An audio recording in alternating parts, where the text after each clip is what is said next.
그래서 27절에 있는 말씀, 몇 사람이라도 구원하고자, 몇 사람이라도 구원하고자 제목입니다.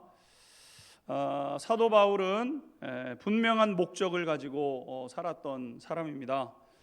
그것을 위해서라면 자신의 모든 권리도 또 자유도 기꺼이 내려놓고 포기할 각오가 돼 있다, 이렇게 사도 바울은 고백하면서 자신의 삶의 여정을 이제 걸어가게 되었죠. 한 번밖에 없는 우리의 삶, 일생의 삶, 한 번 살아가는 삶인데 무엇을 위해서 살 것이냐, 어떤 목표를 가지고 살 것이냐, 무엇을 이룰 것이냐, 세상에 여러 가지 일들을 다 할 수 있으면 좋겠지만 세상 만사 그렇게 살아갈 수는 없고, 우리가 중요하다고 생각하는 것을 몇 가지 정하고 그것에 집중해서 마침내 무엇인가 얻고자 하는 그것이 우리의 삶 아니겠습니까? 그렇게 살아도 사실은 그렇게 길지 않은 짧은 삶이 우리가 살아가고 있는 삶이죠. 사도 바울의 유일한 목적은 무엇이었는가? 복음 전파를 통해서 영혼을 구원하기를 바라는 마음이 사도 바울의 간절한 마음, 유일한 삶의 목표가였던 것입니다. 그래서 우리가 지난 시간에 살펴봤던 것처럼 사도 바울은 자신이 그 주님을 위해서 일을 하기 때문에 주님 주시는 거 공개받는 거 당연한 거다, 그거는 뭘 원하는 게 아니라 성경에서도 당연하다고 말씀하고 있는 것 아니냐, 이렇게 이야기를 했지만 12절 하반절에 보게 되면은 우리가 이 권리를 쓰지 아니하고 범사에 참는 것은 그리스도의 복음에 아무 장애가 없게 하려 함이로다, 이렇게 고백을 하게 되었죠. 권리 쓰지 않는다, 우리가 내 자유 주장하지 않는다. 왜 그러는가? 그것은 그리스도의 복음에 장애가 있지 않게 하기 위해서, 걸림이 되지 않게 하기 위해서 그런 거 사용하지 않겠다, 이렇게 고백을 했던 거죠.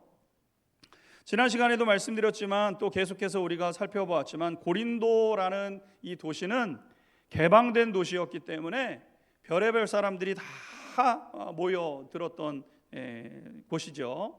별의별 사람들이 다 모여드니까 그 중에는 속이는 자들도 많이 이제 있었습니다.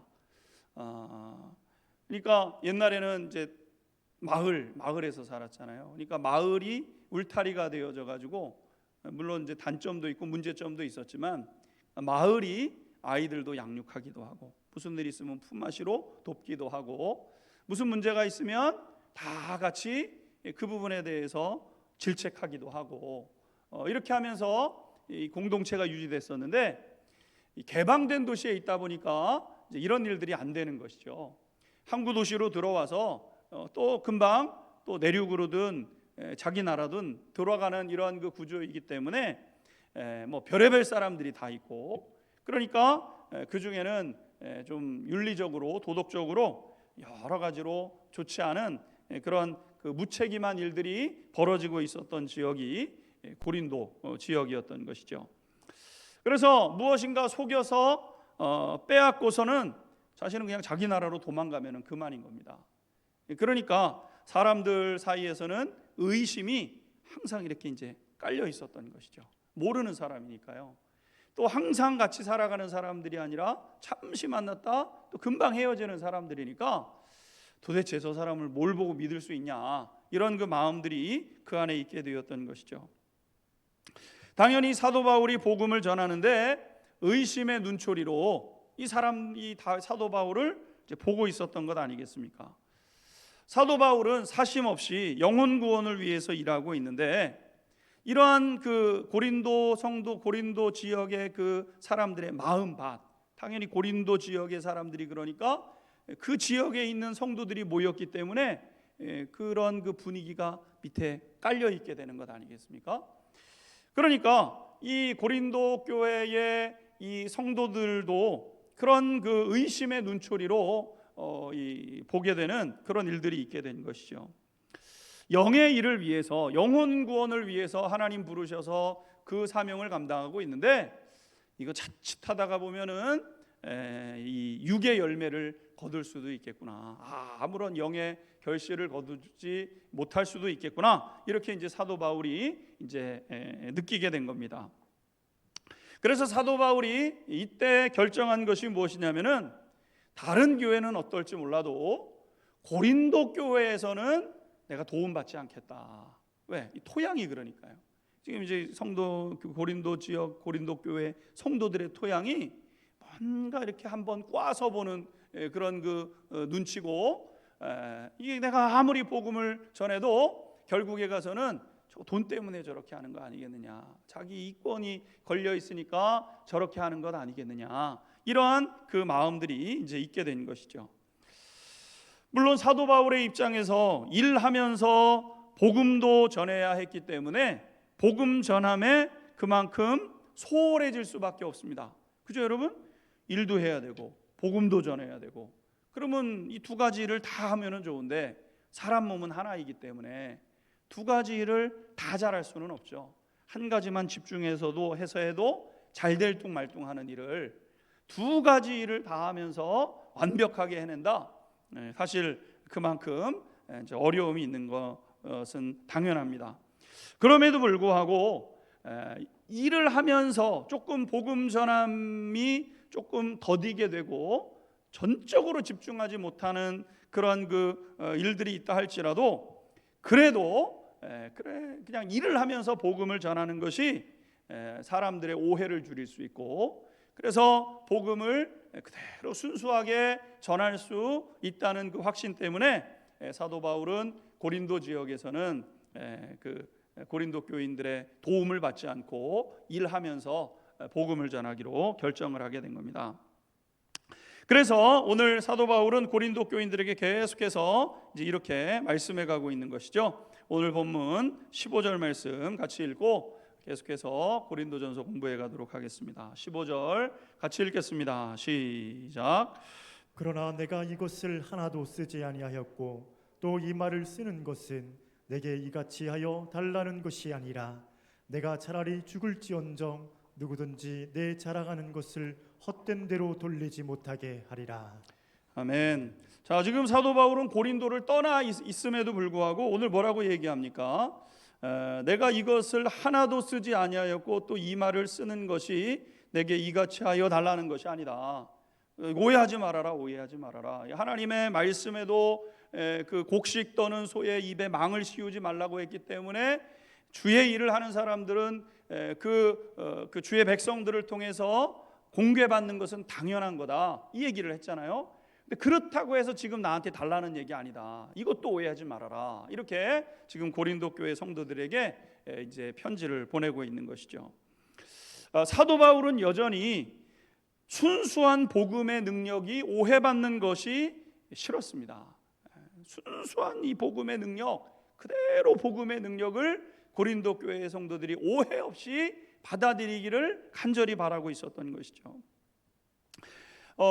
자신을 살려낸 것이 이 복음의 능력인데 사도 바울 자신이 이 복음 때문에 살아났어요. 그냥 소망 없이 맨날 두려움과 어쩔 줄 모르고 염려하면서 이거를 해야 구원을 얻는가, 저거를 해야 구원을 얻는가, 베레벨 일들을 다 하면서 두려움 가운데, 염려 근심과 걱정 가운데 율법을 지키기는 혹시라도 내가 실수하면 어떡하는가, 막 이 불안감에 사로잡혀서 정말 어쩔 줄 모르고 살아가던 이 사도 바울이 예수님을 딱 만나고 복음의 핵심을 딱 깨닫는 순간에 이 모든 것들이 다 해결되게 되지 않았습니까? 그러니까 이 사도 바울에게 있어서 이 복음의 능력은 이루 말할 수 없는, 자신이 한평생 죽을 때까지 해결할 수 없었던 이 놀라운 영생에 대한 이 사건이 해결함을 받고 이제는 능력 있는 삶을 살아가는 거예요. 살아도 주를 위해 살고 사실 죽어도 상관이 없다, 이럴 만큼 사도 바울의 입장에서는 이 자신의 문제가 해결되지 않는 가장 근본적인 이 문제가, 속사람의 이 가장 깊이 있는 이 문제가 예수님을 만남으로 인해서 그냥 해결함을 받게 된 것 아니겠습니까? 그래서 이 복음의 능력을 가지고 사도 바울이 지금 살아가고 있는데, 이 복음의 능력이 행여라도 오해를 받아서 바르게 전해지지 않는다고 한다면, 이 두려움이죠. 이 두려움. 이 복음의 순수함을 자기가 맛보고 이 복음의 능력 안에서 살아가고 있는데 이 복음의 순수함의 능력이 잘못 전달되어져서 전달받은 사람들이 오해하거나 곡해하거나 이것에 대해서 잘못되게 되면 주님 앞에서 내가 이거를 어떻게 주님 앞에서 부끄럽게 이것을 어떻게 감당해낼 것인가, 이런 그 마음이 사도 바울의 마음이었다는 겁니다. 그래서 사도 바울은 계속해서 이제 고백을 하게 되는 것이죠. 16절에서부터 18절까지 계속해서 읽겠습니다. 본문 16절에서 18절입니다. 시작. 내가 복음을 전할지라도 자랑할 것이 없음은 내가 부득불할 일임이라. 만일 복음을 전하지 아니하면 내게 화가 있을 것이로다. 내가 내 자의로 이것을 행하면 상을 얻으려니와 내가 자의로 아니한다 할지라도 나는 사명을 받았노라. 그런즉 내 상이 무엇이냐? 내가 복음을 전할 때에 값없이 전하고 복음으로 말미암아 내게 있는 권리를 다 쓰지 아니하는 이것이로다. 아멘. 자, 사도 바울은 이야기를 합니다. 내가 그리스도인들을 박해하면서 이제 예수님이 그때 나를 만나 주셨는데, 이 사도 바울을 예수님께서 사울아, 사울아, 네가 어찌해서 나를 박해하느냐, 이렇게 하늘에서부터 음성을 듣잖아요. 그래서 그때 예수님이 그냥 어떻게 보면 이단 사설인 줄 알고 자기가 하나님이라 그러니까 이게 무슨 저런 그 말도 안 되는 저런 하나님을 모독하는 그런 놈이냐, 이렇게 생각을 했는데 그분이 나타나셔가지고 사도 바울에게 자기 자신을 탁 계시하는 순간에 모든 것이 진실되고 사도들의 증언이야말로 그것이야말로 참된 것이었구나, 그리스도인들의 믿음이야말로 참된 것이었구나, 사도 바울이 이제 거기서 깨달아지고 거꾸러지는 것 아니겠습니까? 이때 예수님께서 바울아, 바울아, 성부 하나님의 참 사랑인 곧 나다, 이 복음을 전하라, 이런 당부를 받게 되었던 것이죠. 그리고 사도 바울은 이때부터 복음 사역자가 되기로 결정을 하게 된 것입니다. 그런데 사도 바울에게 이상한 일이 벌어졌죠. 그것은 무엇이냐면은 대부분의 사람들은 전도를 하려고 하면은 두렵고 떨리는데 사도 바울은 복음을 전하지 않으니까 견딜 수가 없는 겁니다. 여러분 한번 전도 한번 해보십시오. 이번 주 중에 한번 누군가 전도를 해보려고 그러면 이때 복음을 전해야 되나, 저때 복음을 전해야 되나, 이게 여러분 이게 사실 이 복음 전한다는 게 이게 사실 이게 쉽지가 않습니다. 뭐 그냥 하나님께 맡기고 전하니까 복음 전하는 거지. 복음을 전해 보면은요, 이게 벌써 말을 걸라 그래도 그냥 대화하는 거랑 또 다르죠. 마음이 어떤 좀 그런 분들은 마음이 쿵쾅쿵쾅거리기도 하고 막 이런 상황에 놓이게 되는데 사도 바울은 그 반대였다는 겁니다. 이 복음을 전하지 않으면 오히려 견딜 수가 없었다는 거예요. 16절 하반절에 보게 되면은 만일 복음을 전하지 아니하면 내게 화가 있을 것이로다. 그냥 마음이 불붙는 것 같은데 복음을 전하지 않으면 이 심장이 터질 것 같고 어쩔 줄을 몰라서 괴로운 거예요. 자기가 이제 살아났기 때문이죠. 사람을 살려본 사람은 그 놀라운 경험을 잊지 못하고 그것을 다시 이제 찾게 되는 것입니다. 왜 그렇게 힘든 일을 하느냐 하고 묻는데 다른 일에는 감동이 되지를 않는 거예요. 그러니까 그 일을 하는 거죠. 선교사님들도 복음 사역자들도 뭐 육신으로 따지게 되면은 다른 일이 더 편하죠. 그냥 육체적인 노동이 힘들지만 여러분 이 사람들의 짐을 짊어지고 그분들과 함께 아파하고 같은 심정으로 살아간다는 게 여러분 참 어렵잖아요. 구역 강사님들, 구역장님들 그 마음을 느끼시잖아요. 우리 구역 식구 중에 누가 아프면 내가 기도 안 해서 그런가 하나님 앞에 기도하게 되고 또 그러면 마음을 졸이게 되고 우리가 이렇게 이제 살아가면서 이 누군가의 하나님께서 누군가 영혼을 맡겨주셔서 그 일을 감당해가고 또 복음을 전하면서 이렇게 살아간다는 게 사실 바깥에서 볼 때는 참 이게 이제 어려워 보이고 특히 선교사님들 보게 되면은 아니 그곳에 가면은 월급을 줍니까? 왜 거기 가서 그 고생을 하면서 몸만 가져가면서 대우도 못 받고 왜 그러고 살아갑니까? 우리가 이렇게 하지만 저도 이 동기 분들 중에 또 제가 아는 분들 중에 선교사님들이 많이 계신데 그냥 들어가야 되겠다는 거예요. 들어가야 되는 거. 지난번에 저희 교회 와서 이렇게 했던 조이 선교사님, 중국 선교사님인데 엊그저께 이제 중국을 이제 다시 들어가게 됐습니다. 항공료만 해도요. 지금 중국은 다 걸어 잠궈서 한 2달 전쯤에 미리 항공권을 했는데 200만 원이 200만 원. 여러분 그 전에는 20만 원 내고 다니던데요, 그럼요. 근데 중국 항공권은 그렇게 비싸요. 그러니까 두 분이 들어가려니까 400만 원, 편도로 400만 원이 들어가는데 왜 들어가려 그러는가? 거기 들어가야 되겠다는 거예요. 그 사람들의 그 영혼이 자꾸 내 마음에 부딪혀가지고 들어가야 되는 거예요. 제자들이 거기서 고군분투하고 있는데 가서 도와야 되겠다는 겁니다. 그래서 잘 들어가라고 격려해주고 했어요. 근데 요즘 중국이 아주 꽉 걸어 잠궜잖아요. 공항에서 다시 쫓겨나서 나왔습니다. 얼마나 낙심하고 있는지. 아니 거기 가면은 뭐 월급이 나옵니까? 누가 대우를 해줍니까? 근데 거기를 들어간다는 거예요. 왜 들어가려 그러냐? 견디지를 못하겠다는 거예요. 거기 가고 싶어가지고 가서 그 사람들을 붙잡고 그 사람들과 같이 기도하고 그 사람들과 함께 그 정말 이 전 세계의 그 복음, 이제 이 복음의 이 등불이 우리나라에서 이제 중국이 이제 이슬람을 깨뜨릴 수 있는 유일한 나라니까요. 이 이슬람을 깨뜨리고 백두 예루살렘까지 가야 되는데 이 이슬람을 깨뜨리는 게 만만치 않지 않습니까? 중국 사람들 이제 해가지고 변화시켜서 세계 곳곳에 화교가 있으니까 그들을 통해서 이제 복음을 전하기를 원하는 거예요.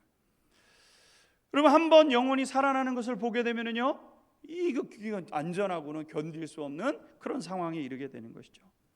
무엇을 얻어서 기쁜 것이 아니라 소망 없이 생기 없이 살아가는 사람들이 하나님의 사랑을 깨닫고 살아나는 것을 보게 되면 그 기쁨은 이루 말할 수가 없어서 그 삶을 이제 감당해내게 되는 것이죠.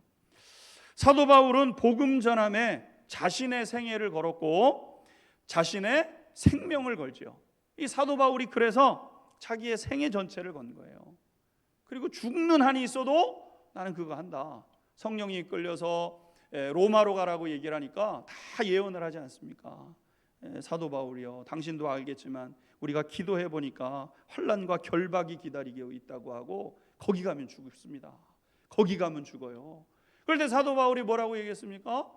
나의 달려갈 길과 주 예수께 받은 사명, 하나님의 은혜의 복음을 증언하는 일을 마치려 하면은 나의 생명조차 조금도 귀한 것으로 여기지 않는다. 이러면서 로마로 가는 길들을 택해낸 것 아니겠습니까? 그래서 복음 전함을 위해서 사도 바울은 자신의 권리와 자유가 걸림돌이 된다고 한다면 그 권리와 자유도 내려놓겠다, 이렇게 선언을 하게 된 것이죠. 이것이 뭡니까? 이게 복음의 능력이라는 거예요. 아멘? 이게 복음의 능력이에요, 여러분.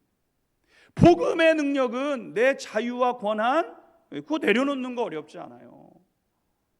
복음을 경험했기 때문에, 내가 살아났기 때문에, 내가 정말 우울함과 어쩔 줄 몰라서 두려움 가운데 있다 내 영혼이 살아났어요. 여러분, 이것을 누군가에게 전해주고 싶어요. 그것을 위해서 내가 좀 불편하고 그것을 위해서 내가 좀 손해를 본다고 하더라도 내가 그거 감당하겠다. 이거 얼마나 이게 귀하고 값진 것인데 내가 그것을 위해서 내가 내 것을 좀 내려놓는 것 내가 기꺼이 하겠다. 이렇게 사도 바울은 고백한 거죠. 사도 바울은 사도 바울의 복음에 대한 열정은 여기에서 그치지를 않습니다. 19절에서부터 이제 23절까지 말씀인데요. 19절에서부터 19절 20절 한번 읽도록 하겠습니다. 19절 20절 같이 한번 읽겠습니다. 시작. 내가 모든 사람에게서 자유로우나 스스로 모든 사람에게 종이 된 것은 더 많은 사람을 얻고자 함이라. 유대인들에게 내가 유대인과 같이 된 것은 유대인들을 얻고자 함이요, 율법 아래에 있는 자들에게는 내가 율법 아래에 있지 아니하나 율법 아래에 있는 자같이 된 것은 율법 아래에 있는 자들을 얻고자 함이요. 아멘. 사도 바울은 영혼 구원을 위한 권리와 자유를 포기하는 데 그치지 않고 더 나아가서는 한 영혼을 구원할 수 있다고 한다면 스스로 종이 되겠다. 종이 돼서라도 이 소식, 이 순수한 복음을 전하겠다. 이렇게 사도 바울이 마음의 결정을 한 것이죠.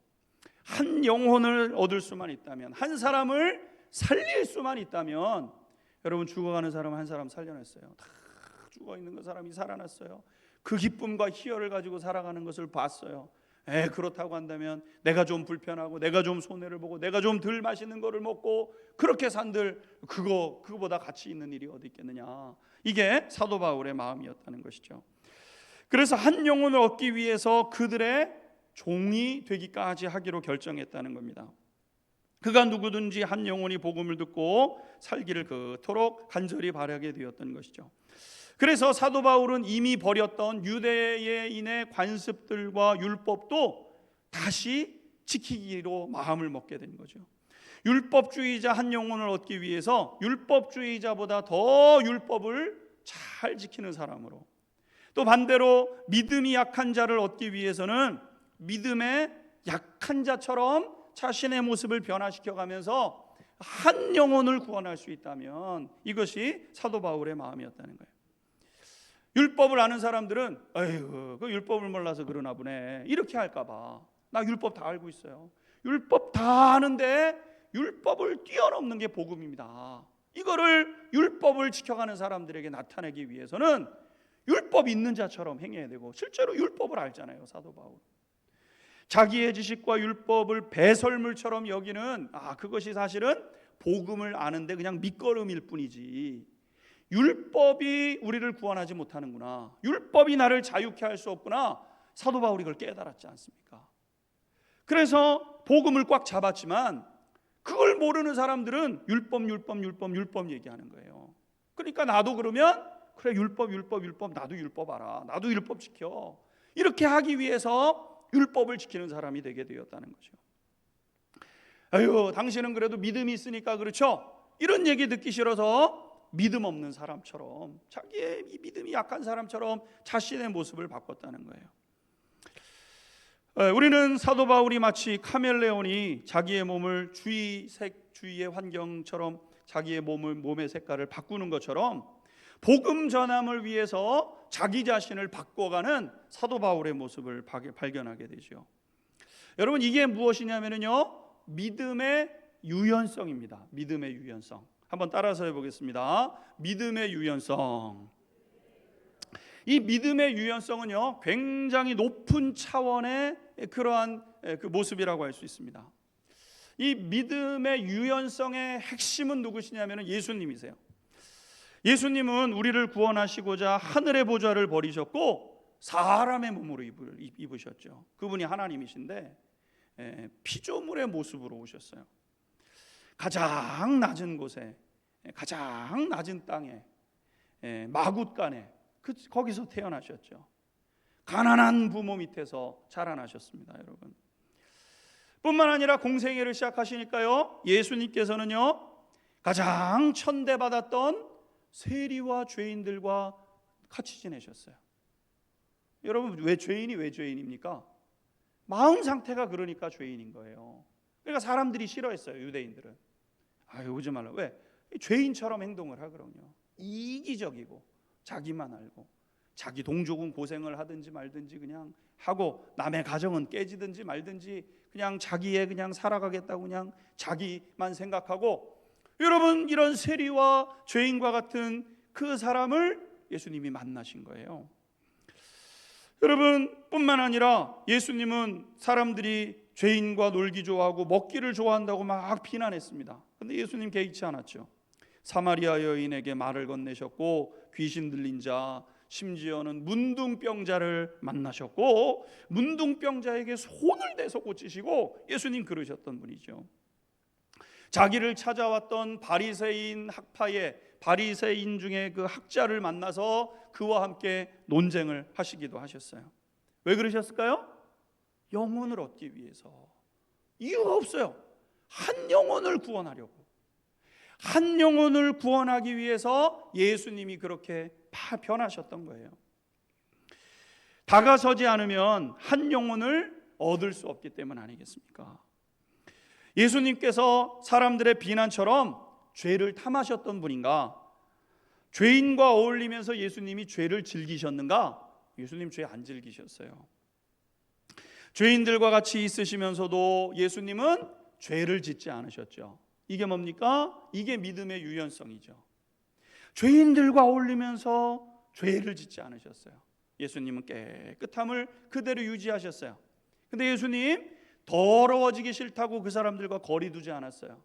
오라 그러면 찾아가셨어요. 먹자 그러면 같이 먹으셨어요. 그러면서 그때마다 하나님의 사랑이 얼마나 크고 놀라운지를 그 사람들에게 말씀해 주셨어요. 여러분, 죄인들과 같이 있으시면서도 죄를 짓지 않으신 것, 이게 뭐냐면은 이게 믿음의 유연성입니다. 이 믿음을 가지고 계신데 이 믿음을 잘 맞춰 가시는 거예요. 이 주변의 환경과 한 영혼을 얻고자 그 사람들과 함께 있으셨고 그들과 어울리셨죠. 여러분, 모든 사람에게 맞출 수 있는 그 사람이 성숙한 사람이죠. 모든 것을 다 경험하고 모든 것을 뛰어넘을 수 있는 사람만이 가능한 것, 모든 사람을 맞출 수 있는 거예요. 어린아이한테 가면 어린아이처럼 하고, 연세 많으신 분들한테 가면 연세 많으신 분들한테 하고, 남자들 사이에 가면 남자들처럼 하고, 여자들 사이에 가면 여자들처럼 하고, 이거는 여러분 어떤 사람입니까? 모든 환경을 다 맞출 수 있는 아주 수준 높은 이러한 그 사람의 모습 아니겠습니까? 어린아이들은 다른 사람에게 자기 자신을 맞출 수 없습니다. 자기 자신만 알기 때문에. 대화의 수준은 항상 그 수준이에요. 근데 성숙한 사람은요, 어린아이와도 대화를 나눌 줄 알죠. 어린아이의 생각의 수준과 형편을 아니까 거기에 맞춰서 얘기를 하는 거예요. 높은 차원의 그 수준 높은 사람들과 또 대화를 나눠요. 왜요? 그게 가능하니까요. 그러니까 이 성숙한 사람은 보다 높은 차원에 있고 깊은 성품의 열매를 가진 사람이고, 다른 사람을 위해서 나 자신을 맞출 수 있는 사람이 성숙한 사람이죠. 그러니까 믿음의 유연성은 어떤 사람에게서 찾아볼 수 있냐면요, 믿음의 이 그 성숙함, 아주 성장한, 모든 복음의 능력을 알고 아버지 하나님의 마음을 깊이 깨달아서 여기 갖다 놓으면 실수하지 않고 저기 갖다 놔도 한 영혼을 생각하면서 살려내는 이러한 그 사람이 이제 되게 되는 것이죠. 이런 면에서 믿음의 유연성은 타협하는 신앙과는 다른 차이를 가지죠. 타협은 자신의 이익이나 편리함을 위해서 자기 스스로의 기준을 바꿔내는 것이 타협입니다. 그러니까 내 이익을 위해서 내 모습을 바꾸는 거, 이건 타협이죠. 직장에서 승진하기 위해서 상사 눈치를 보면서 같이 술자리에서 술을 마시고, 여러분 이거는 믿음의 유연성이 아닙니다. 이건 타협이죠. 우리가 지켜내야 될 그것을 지켜내지 못하고 신앙을 지켜내지 못하고 우리가 그 방향으로 나가는 것 아니겠습니까? 우리가 경계해야 되는 것은 타협이죠. 타협. 종종 우리는 예수쟁이들이 이기적이라는 이 비판의 말을 이제 듣습니다. 자기만 아는 사람, 이런 이제 비판을 듣죠. 여러분, 왜 그리스도인들이 자기만 아는 사람들이라고 비난을 받습니까? 하나님은 자기만 하셨던 분이 아닌데, 예수님은 자기를 버리시고 우리와 함께 하셨던 하나님이신데, 여러분 왜 그리스도인들은 자기만 아는 사람들이라고 비난을 받는 겁니까? 나만 의로운 사람인 것처럼 말하고 행동을 하지만 그렇지 못한 세상 사람들의 잘못을 지적하고 불편하다고 하고 그들과 어울리지 않기 때문인 것이죠. 그리로 들어가지 않는 거예요. 사람들과 어울리지를 않는 겁니다. 물론 불편해요. 믿지 않는 사람들 불편하죠. 수준의 차이가 나죠. 가치관의 차이도 납니다. 그래서 만나는 게 편하지는 않아요. 그래서 우리는 따로, 세상 사람들 따로. 여러분, 그래, 좋아요. 그럼 복음은 어디서 전하고 누가 복음을 들을 수 있습니까, 여러분? 그러니까 어린 신앙을 가졌을 때는 그럴 수 있습니다. 그러나 이 배타적인 관계를 갖게 되면은요, 복음 전함은 점점 더 어려워지는 거예요. 그러니까 사도 바울은 복음을 전하기 위해서 배타적 관계가 되지 않는 거예요. 그냥 갖다 맞추는 거예요. 내가 그렇게 변하는 것이 아니라 내 본질은 그대로예요. 내가 추구하는 것은 그대로입니다. 생명을 사랑하고 하나님 앞에서 거룩하고 정결한 삶을 살아가고자 하는 그 열망은 변함이 없지만, 내가 만나는 사람에 따라서 내 관심사와 내 것들을 바꾸기 시작하는 거예요. 여러분, 사도 바울은 예수님을 닮아가는 사람이었고 예수님을 닮아 있는 그런 분이었던 것이죠. 영혼을 얻기 위해서 사람에게 다가섰고 복음을 전하기 위해서 연약해졌고 율법을 말하고 주장하는 사람들보다 더 철저하게 율법을 지켰던 것이죠. 어디를 가든지 복음을 전하기 위해서 자기 자신의 불편함을 감수했고 그것을 위해 모든 변화를 받아들였고 죄가 아닌 범위 내에서 가장 마음을 넓게 하고 용납하는 태도로 그가 살아가게 되었던 것이죠. 사랑하는 성도 여러분, 우리는 어떠한가요?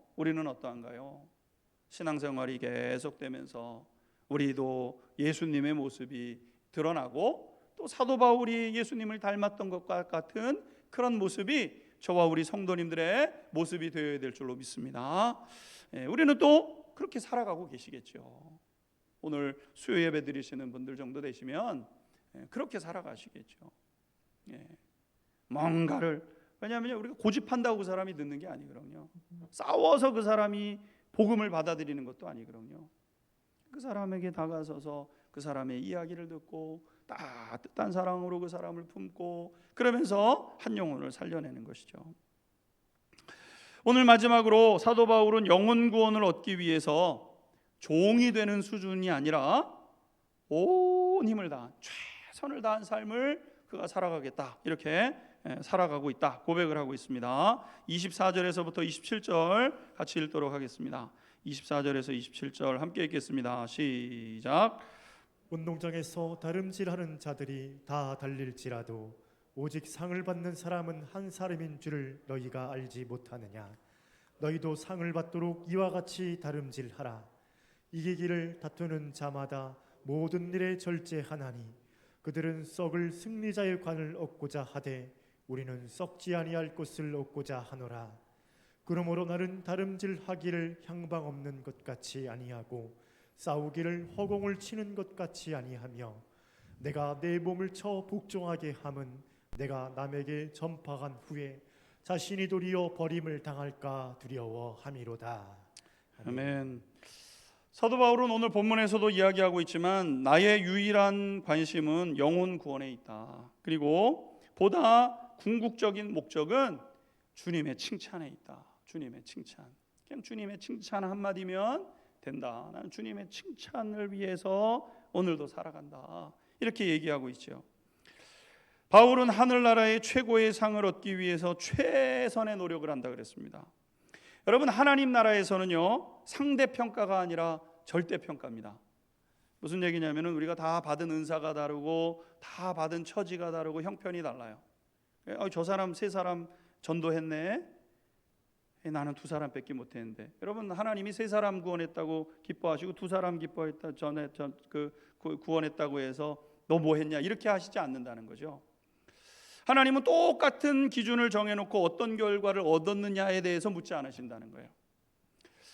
주님은 우리 각 사람이 각각 최선을 다했느냐, 여기에 질문을 던지신다는 겁니다.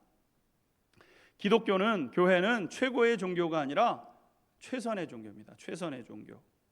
하나님은 엘리트들만 기억하시고 엘리트들에게만 상급을 주시는 하나님이 아니시죠. 여러분, 이 말은 무엇이냐면은 누구든지 하나님 앞에 칭찬과 상급을 받을 수 있다는 것이죠. 자신이 있는 곳에서 최선을 다하고 내게 주신 것을 가지고 최선을 다하는 사람, 하나님은 이런 사람을 기억하시고 이런 사람에게 가장 큰 상급을 주신다는 것입니다. 우리가 잘 아는 것처럼 마태복음 25장에 5달란트 받았던 사람과 2달란트 받았던 이 사람들은 주인이 달란트를 주자마자, 그것을 받자마자 얼른 나가서 장사하기 시작하게 되죠. 최선이에요. 시간의 최선. 내가 받았어요. 받았구나. 어떻게 할까? 그냥 얼른 나가가지고 시간을 아껴가면서 최선을 다해가지고 여러분 그 달란트를 가지고 그들이 장사하지 않았습니까? 그러나 한 달란트 받았던 사람은 묻어만 두었어요. 최선을 다하지 않았습니다. 내게 주신 시간과 내게 주신 은사를 가지고 최선을 다하지 않았어요. 그냥 거기다 묻어두었어요. 그 결과 어떻게 됐습니까? 이 한 달란트 받았던 사람은 예비된 나라에서 쫓겨났습니다. 나가라 나가. 너같이 게으르고 악한 놈은 필요 없다. 나가라 나가. 주님이 그렇게 하셨다는 거예요. 예수님께서 요한계시록 2장 10절에 이렇게 말씀하셨죠. 우리 요한계시록 2장 10절 같이 한번 읽어보겠습니다. 시작. 너는 장차 받을 고난을 두려워하지 말라. 볼지어다 마귀가 장차 너희 가운데에 서서 몇 사람을 옥에 던져 시험을 받게 하리니 너희가 10일 동안 환난을 받으리라. 내가 죽도록 충성하라. 그리하면 내가 생명의 관을 내게 주리라. 아멘. 예, 서문학교에 말씀하신 거죠. 죽도록 충성하라. 여기서 이 죽도록의 충성은 뭘로 하는 겁니까? 제한된 것, 육신의 삶을 가지고 우리에게 주어진 시간 10년이 됐던 20년이 됐던 우리가 앞으로 얼마를 살지 모르지만 그 살아가는 동안 여러분 그것을 가지고 죽기까지 충성하는 거죠. 그러면 영원한 생명의 관, 영원한 상급을 하나님께서 주시겠다는 거예요. 제한된 걸 가지고 영원한 것을 얻는 것이 신앙의 삶이죠. 이 세상에 살아가 있는 유한한 걸 가지고 바꿔서 무한한 것으로 바꿔내는 것이 하나님이 우리에게 주시기를 원하시는 거예요. 유한한 것을 심지도 않고 무한한 것을 거둘 수 있습니까? 그럴 수 없습니다, 여러분. 무한한 우리의 삶의 이 환경을 믿음으로 심고 하나님의 뜻대로 심고 영원한 무한한 이 삶을 대신 상급으로 받게 되는 거죠. 사랑하는 안양조항성결교회 성도 여러분, 우리는 하나님 나라의 상을 받기 위해서 최선을 다하고 있는지요? 한 영혼을 얻기 위해서 권리와 자유를 내려놓고 살아가고 있는, 이건 기초 단계. 영혼 구원을 위해서 한 영혼을 얻기 위해서 내 권리와 자유를 내려놓는 거예요. 사도 바울이 얘기했잖아요. 나는 이 고기 먹다가 그 사람 시험 들면 내 영원 죽을 때까지 고기 안 먹겠다고. 여러분, 먹고 사는 게 굉장히 중요한 일이지만 먹고 사는 것보다 더 중요한 게 여러분 한 영혼을 시험에 빠지지 않게 하는 것 아니겠습니까? 한 영혼을 잘 해가지고, 그럼 그거 뭐 대단한 겁니까? 이따가 없어지는 것들인데 세상에 돈이 뭐 3억 있고 뭐 100억 있고 1000억 있으면 뭐합니까? 다 쓰지도 못하고 세상 떠나는 거 아니겠습니까? 우리나라 최고의 부자셨던 이건희 회장이 돌아가시면서 뭐 갖고 갔습니까, 여러분? 갖고 간 게 없어요, 여러분. 이 세상에 있는 거 다 아무것도 아닌 걸 가지고 여러분 그거 가지고 붙잡고 씨름한다고 내 것 되는 겁니까? 영원한 세계에서는 내 것 안 돼요. 그러니까 사도 바울은 그것을 내려놓고 살았던 분 아니겠습니까? 사도 바울이 18절에서 고백했던 것처럼 내 상이 무엇이냐? 내가 복음을 전할 때에 값없이 전하고 복음으로 말미암아 내게 있는 권리를 다 쓰지 아니한 이것 아니냐? 권리였는데 안 썼어요. 주님 앞에 저 권리 썼는데 안 썼어요, 주님. 그래 잘했다. 저 그래서 영혼 얻었어요. 그래 잘했다. 칭찬하시는 주님의 모습인 거죠. 여러분, 한 영혼을 얻기 위해서 종처럼 살아갈 마음의 열정과 준비가 되어 계십니까? 내가 그 사람 한 사람 얻기 위해서 그 사람 돌보고 때로는 비유도 맞추고, 성격이 없어가지고 비유 맞추는 게 아니잖아요. 그 사람 잘 비유 맞춰야 미숙해서 그런 거니까. 미숙한 사람 비유 맞춰가면서 그렇게 해가면서 그 사람 맞춰가면서 여러분 그 사람 끝까지 죽는 그 순간까지 예수님 오해하지 않게 해야죠. 복음에 오해 가지 않도록 그렇게 해야 되는 것이죠. 그리고 최선을 다하는 거예요. 마침내 주님이 주실 상급과 칭찬을 기대하고 바라보고 있습니까? 천국 가는데 예수님께서 방긋 웃으시면서 잘 왔다, 애썼다, 수고했다 안아주시고, 그럼 눈물이 쫙 흘러야 돼요, 여러분. 제가 이렇게 고생하다 왔잖아요, 주님. 감사해요, 주님. 하나님 앞에 품에 안겨서 주님 품에 안겨가지고 엉엉 울어야 되지 않겠습니까? 주님 앞에 칭찬 듣기까지 권리도 내려놓고 자유도 내려놓고 심지어 종처럼 살아가면서 최선을 다해서 온 힘을 다해서 섬길 때, 그것이 주님이 걸어가셨던 걸음이요, 사도 바울이 걸어갔던 걸음이요, 우리 믿음의 조상들이 걸어갔던 걸음이요, 저와 우리 성도님들이 걸어가야 될 그 길인 줄로 믿습니다. 그 길을 잘 걸어가는 주님 앞에 딱 섰을 때, 우리 안양조항성결교회 성도님들이 주님 앞에 갈 때 그냥 주님이 그냥 퍼레이드를 하시고 그냥 그렇게 될 줄 믿습니다. 아멘.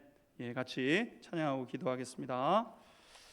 우리 이 시간 찬양하면서 고백할 내용은 사람을 살리는 노래.